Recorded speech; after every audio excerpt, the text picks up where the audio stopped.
When Elon Musk hosted Saturday Night Live, he looked at the audience and said, "I reinvented electric cars, and I'm sending people to Mars in a rocket ship. Did you think I was also going to be a chill, normal dude?" 1980s South Africa was defined by machine gun attacks and frequent knife killings. While walking to a music concert, Elon and his brother Kimball once had to wade through a pool of blood next to a dead man with a knife still sticking out of his brain. At age 12, he was sent to a paramilitary wilderness survival camp called a Veld school. Adult counselors gave the boys tiny rations of food and water, then encouraged them to fight over the supplies. Bullying was considered a virtue. Older boys routinely punched the younger ones in the face to take their property. Musk, who was small and awkward, was beaten twice and lost 10 pounds. The brutality continued at school.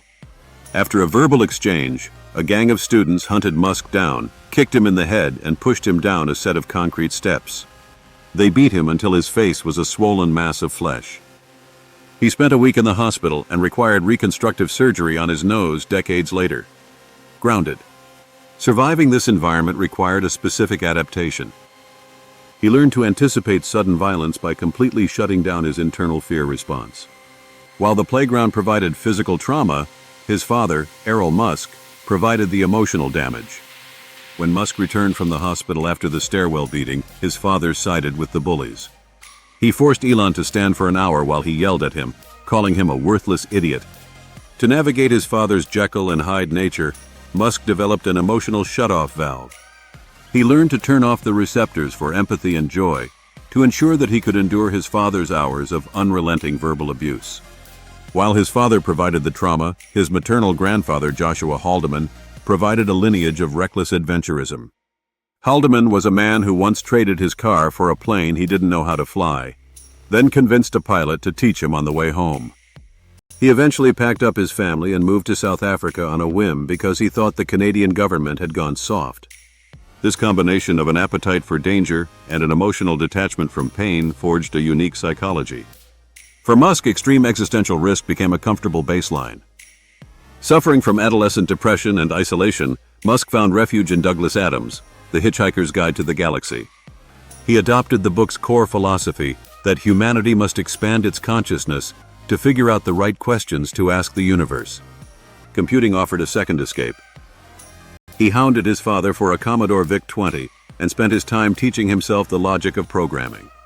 At age 12, he wrote the code for a space shooter game called Blastar and sold it to a trade magazine for $500. He turned that interest into a social obsession with empire-building strategy games like Civilization. He and his friends would stay up until they were exhausted, managing supply chains and tactical resources. These simulations provided a controllable environment where complex logic and resource management always outweighed unpredictable human emotions. In 1995, Musk dropped out of his Stanford PhD program after just 2 days. He told a friend he needed to catch the internet wave. He founded Zip2, writing the software that merged a business directory with interactive map data, the first human to see that combination work on the internet. Less than 4 years later, Compaq bought the company for over $300,000 in cash. Musk walked away with a $22,000 payout. Instead of diversifying his wealth, he immediately risked $12,000 of his payout to FoundX.com, an attempt to disrupt the entire banking industry. His approach was illustrated at a high-stakes poker game with his co-founders. Musk didn't know the odds, so he simply went all in on every hand, doubling down until he eventually won the pot. He treated Silicon Valley exactly like his strategy games. Never take chips off the table, always double down, and push the edge of what is possible. After selling PayPal, Musk began calling experts to borrow old engine manuals. He had decided his mission was to make humanity a multi-planetary civilization. To accomplish this, he established a mission-first framework. He picks an impossible existential goal, then works backward to find a practical way to fund it. SpaceX rockets exist as a necessary step toward Mars. Commercial contracts fund those rockets. Launching Starlink captures the trillion-dollar internet market to provide $30,000 a year. These companies function as resource generation engines built specifically to capture enough capital to fund his survival missions. Reaching these goals requires the return of the childhood shutoff valve.